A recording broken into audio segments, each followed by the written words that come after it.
we could just go straight to questions. If we, yeah, Just sure. curious, when did this meeting, the synthesis group, take place? This happened September 1999. Yes. After I returned from the trip from India, I had this other film project that I had to work on. So I spent about 18 months on that project, and then I started on this film. We actually had 140 hours of footage that we shot from, yeah, that's how I felt too. At first. So we actually had five cameras who went on the trip, five camera persons. So I really, everyone who went there sensed this was some important event that was happening.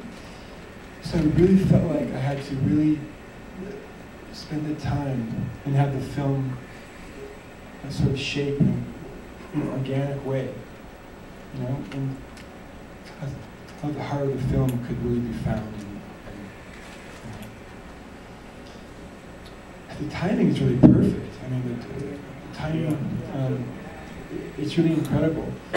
We actually planned to have the film timeless. It's a story of an inner human journey. And that's really what this film is about.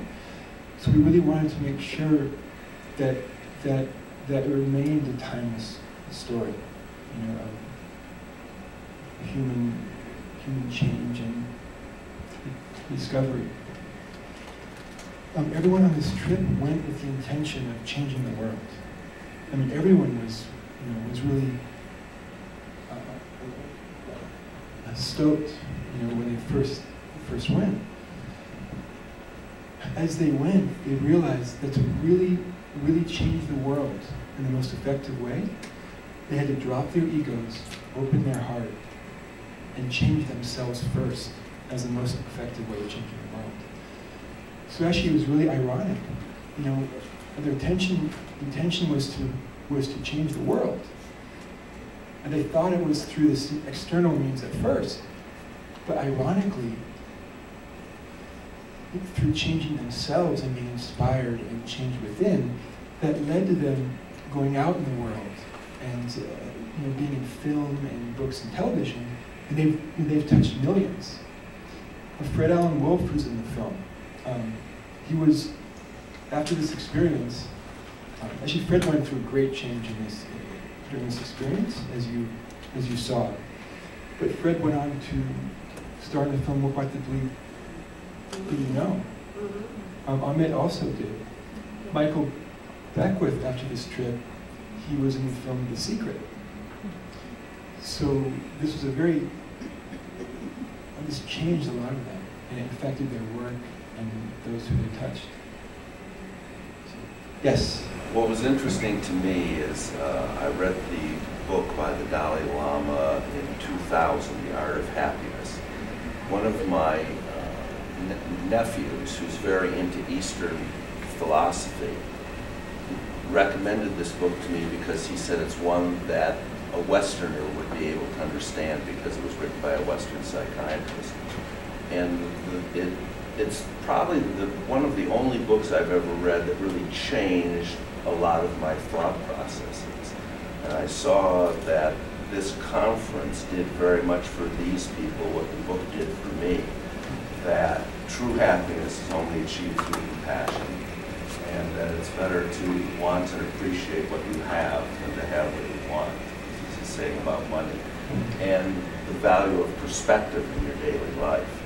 And I thought this film captured a lot of that, particularly that last part where the Dalai Lama spoke philosophy. So I think this really captured a lot of that. And I would highly recommend the book to anyone. It's called The Art of Happiness. It's really a terrific book, and it's a quick read. And what's interesting is I keep it up here at Arrowhead. And I've underlined it about 38 different times with different colors.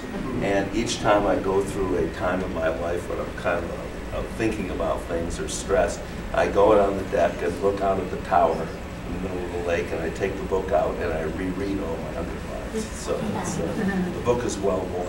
unfortunately. It was a bestseller too in the U.S. for several weeks. It really impacted my life too, this trip.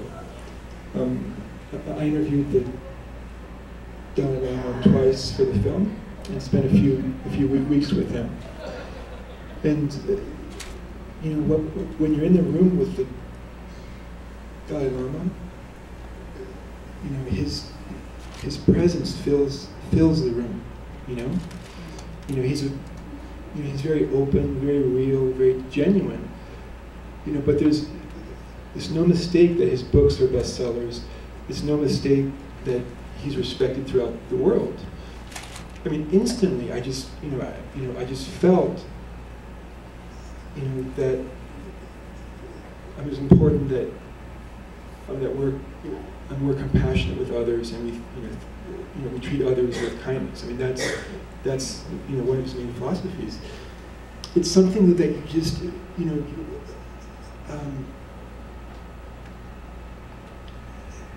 You know, I understood it by seeing, you know, an example of it right in front of me. You know, I really understood that in our lives, you know, we make being nice and being compassionate and good to others so complicated. You know, with our fears, with our, you know, some of our Western psychology, which has certain rules for being compassionate or being nice. But I just really experienced that being open-hearted and compassionate is so natural to what a human being is. And you know, it's there within us, but we stop it with all these things that our mind plays. So that's something that really made a huge impression on me. You know, it became a touchstone for me too, just throughout the time afterwards. It's something I can go back to and realize I just have to open my heart, you know, towards someone else, and things normally work out well. Yes, do you have a yes? Watching that film, I think you really captured his powerful presence and his humanity and his sense of humor and everything else.